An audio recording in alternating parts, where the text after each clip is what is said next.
नमस्कार, जय सिया राम। आपका स्वागत है हमारे एक और वीडियो सुंदरकांड के अगले भाग में। पिछले भाग में हमने सुना श्री राम जी का वानरों की सेना के साथ चलकर समुद्र तट पर पहुंचना, मंदोदरी रावण का संवाद, रावण को विभीषण का समझाना और विभीषण का अपमान। दोस्तों, वीडियो अच्छी लगे और हमारे तरफ से एक प्रयास है ये, अगर आपको पसंद आए तो वीडियो को लाइक और अच्छे अच्छे कमेंट और कमेंट बॉक्स में जय श्री राम लिखते जाइए और चैनल को सब्सक्राइब कर लीजिए। शुरू करते हैं हम अपना अगला भाग, जिसमें विभीषण का भगवान श्री राम जी की शरण के लिए प्रस्थान और शरण प्राप्ति। श्री राम जी सत्य संकल्प एवं सर्वसमर्थ प्रभु हैं और हे रावण, तुम्हारी सभा काल के बस है, अतः मैं अब श्री रघुवीर की शरण जाता हूँ, मुझे दोष न देना। ऐसा कहकर विभीषण जी ज्यों ही चले त्यों ही सब राक्षस आयुहीन हो गए, मतलब उनकी मृत्यु निश्चित हो गई। विभीषण जी ही मात्र एक वहाँ पे ऐसे सत्पुरुष थे कि जिनकी वजह से समझिए एक तरह से सब सुरक्षित था। शिव जी कहते हैं, हे भवानी, साधु का अपमान तुरंत ही संपूर्ण कल्याण की हानि नाश कर देता है। रावण ने जिस क्षण विभीषण को त्यागा उसी क्षण वह अभागा वैभव ऐश्वर्य से हीन हो गया। विभीषण जी हर्षित होकर मन में अनेकों मनोरथ करते हुए श्री रघुनाथ जी के पास चले।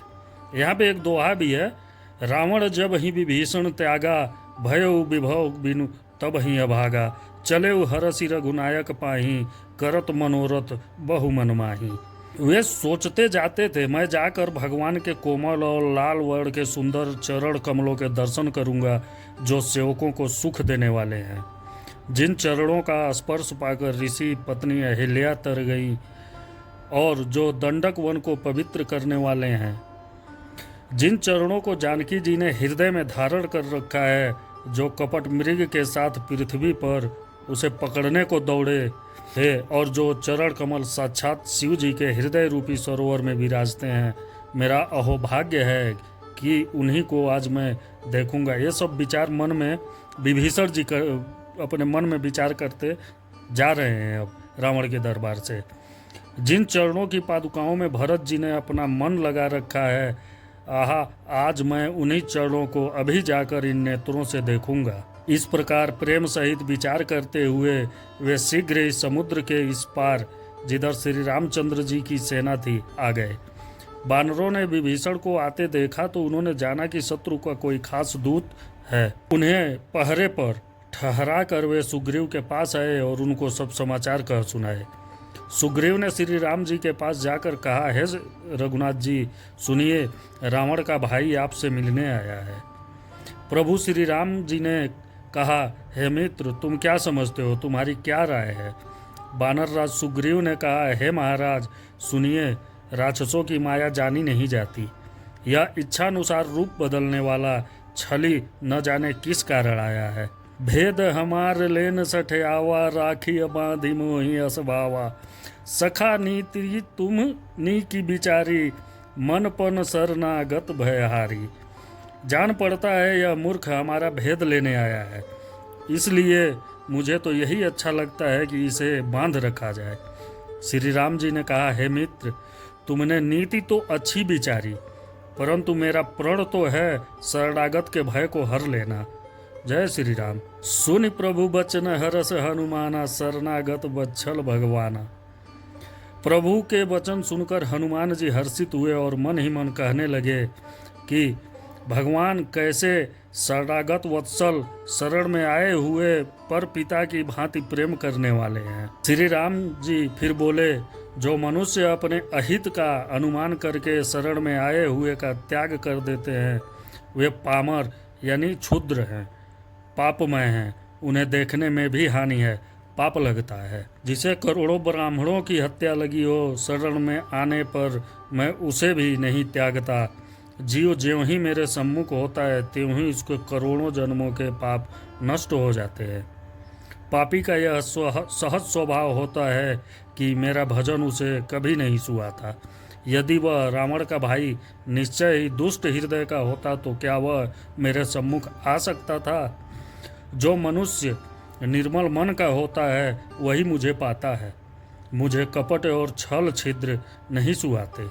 यदि उसे रावण ने भेद लेने को भेजा है तब भी हे सुग्रीव, अपने को कुछ भी भय या हानि नहीं है, क्योंकि हे सखे, जगत में जितने भी राक्षस हैं लक्ष्मण क्षण भर में उन सबको मार सकते हैं। और यदि वह भयभीत होकर मेरी शरण आया है तो मैं उसे प्राणों की तरह रखूंगा। कृपा के धाम श्री राम जी ने हंसकर कहा, दोनों ही स्थितियों में उसे ले आओ। तब अंगद और हनुमान सहित सुग्रीव जी कृपालु श्री राम जी की जय हो कहते हुए चले। विभीषण जी को आदर सहित आगे करके वानर फिर वहां चले जहां करुणा की खान श्री रघुनाथ जी थे।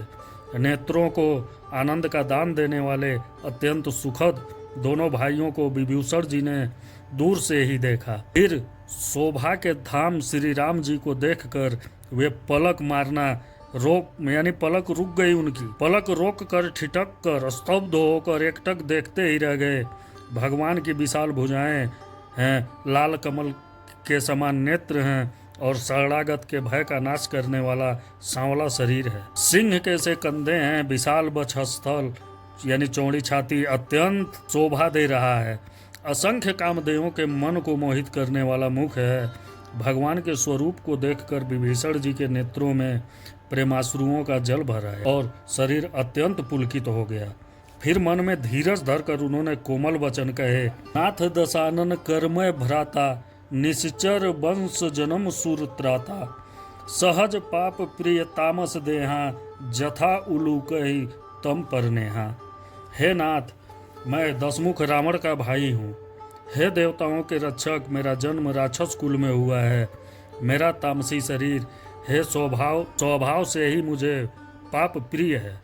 जैसे उल्लू को अंधकार पर सहज स्नेह होता है। मैं कानों से आपका सुयश सुनकर आया हूँ कि प्रभु भव जन्म मरण के भय का नाश करने वाले हैं।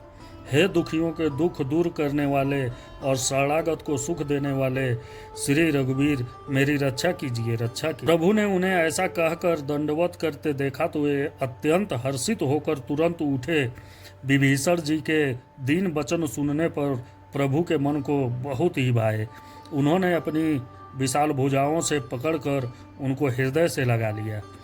छोटे भाई लक्ष्मण जी सहित गले मिलकर उनको अपने पास बैठाकर श्री राम जी भक्तों के भय को हरने वाले वचन बोले, हे लंकेश, परिवार सहित अपनी कुशल को हो। तुम्हारा निवास बुरी जगह पर है।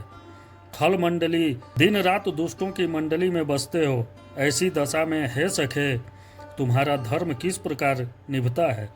मैं तुम्हारी सब रीति यानी आचार व्यवहार जानता हूँ। तुम अत्यंत नीति निपुण हो, तुम्हें अनीति नहीं सुहाती। हे तात, नरक में रहना वरना अच्छा है, परंतु विधाता दुष्ट का संग कभी न दे। विभीषण जी ने कहा, हे रघुनाथ जी, अब आपके चरणों का दर्शन कर कुशल से हूँ, जो आपने अपना सेवक जानकर मुझ पर दया की। तब तक जीव की कुशल नहीं और न स्वप्न में भी उसके मन को शांति है, जब तक वह शोक के घर काम को छोड़कर श्री राम जी को नहीं भजता। लोभ मोह मत्सर यानी डाह, मद और मान आदि अनेकों दुष्ट तभी तक हृदय में बसते हैं जब तक कि धनुष बाण और कमर में तरकस धारण किए हुए श्री रघुनाथ जी हृदय में नहीं बसते। ममतापूर्ण अंधेरी रात है जो राग द्वेष रूपी उल्लुओं को सुख देने वाली है। वह ममता रूपी रात्रि तभी तक जीव के मन में बसती है जब तक प्रभु आपका प्रताप रूपी सूर्य राम जी, हे श्री राम जी, आपके चरणार बिंद के दर्शन कर अब मैं कुशल से हूँ। मेरे भारी भय मिट गए। हे कृपालु, आप जिस पर अनुकूल होते हैं उसे तीनों प्रकार के भवशूल यानी आध्यात्मिक, आधिदैविक और आधिभौतिक ताप नहीं व्यापते। मैं अत्यंत नीच स्वभाव का राक्षस हूँ। मैंने कभी शुभ आचरण नहीं किया, जिनका रूप मुनियों के भी ध्यान में नहीं आता, उन प्रभु ने स्वयं हर्षित होकर मुझे हृदय से लगा लिया। हे कृपा और सुख के पुंज श्री राम जी, मेरा अत्यंत असीम सौभाग्य है जो मैंने ब्रह्मा और शिव जी के द्वारा सेवित युगल चरण कमलों को अपने नेत्रों से देखा। श्री राम जी ने कहा, हे सखा सुनो, मैं तुम्हें अपना स्वभाव कहता हूँ, जिसे काक भूसुंडी शिव जी और पार्वती जी भी जानती हैं।